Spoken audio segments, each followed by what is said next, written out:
Samantala, patuloy ang isinasagawang search and rescue operation sa gumuhong Chuzon Supermarket sa Porac, Pampanga, kaugnay ng 6.1 magnitude na lindol. Mula sa Pampanga may report si Joan Nano, live. Yes, Joan, kumusta dyan?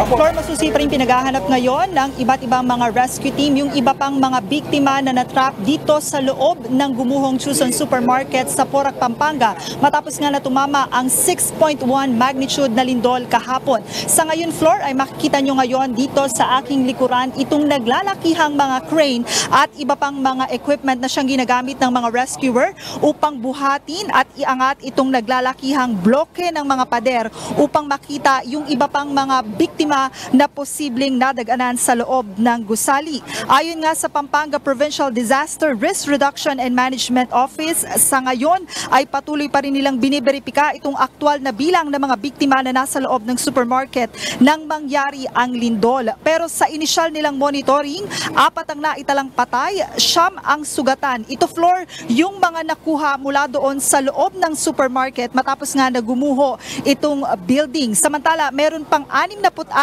na iba pang mga nasugatan sa kasagsagan ng lindol na kasalukuyang ginagamot pa rin ngayon sa ospital.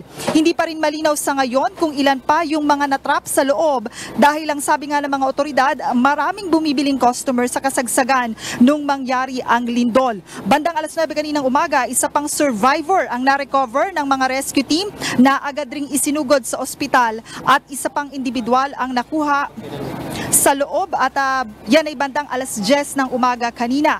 Personal na bumisita dito kanina si DPWH Secretary Mark Villar upang alamin ang kasalukuyang sitwasyon dito sa Porac, Pampanga. Bukod nga sa nangyaring lindol, patuloy pa rin iniimbestigahan ng mga otoridad ang sanhi ng pagguho nitong supermarket. Dahil kung mapapansin nga natin, itong katabing establishmento, itong sports complex at itong Porac Public Market ay hindi naman masyadong napinsala ng lindol. Ayon nga kay Secretary Villar ay kumuha na sila ng forensic sample nitong bumigay na establishmento upang suriin at malaman kung substandard ang materyales na ginamit sa pagpapatayo nito. 2014 nang maitayo itong Chuzon Supermarket sa Porac, Pampanga, kaya naman halos maglilimang taon pa lamang itong gusali. I-inspeksyonin rin ng DPWH ang iba pang mga branch nitong Chuzon Supermarket at titignan nga kung may problema sa structural integrity ng kanilang gusali. Flor, kanina nga ay nakausap naman natin itong si Pampanga PDRRMO Senior Rescuer Antonio Dungo at ayon nga sa kanya ay talagang matinding hirap din yung kanilang dinadanas dito sa ginagawang search and rescue operations dahil karamihan din sa mga rescuer ay pagod na dahil kagabi pa nga itong kanilang ginagawang search and rescue operations at matindi rin ang init ng panahon dito sa Porac, Pampanga. Ayon nga sa kanila, talagang meron pa silang nakikitang signs of life dito sa gumuhong gusali dahil kwento nga nila, meron silang naririnig na mga boses na sumisigaw ng tulong. At ang pakiusap nga nila doon sa mga posibleng natrap dito sa loob, ang kanilang isinisigaw ay kumuha ng matigas na bagay, katukin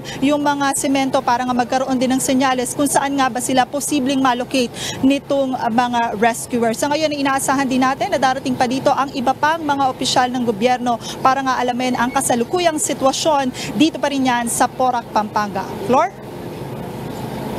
Joan Nano nagulat mula sa Porac, Pampanga.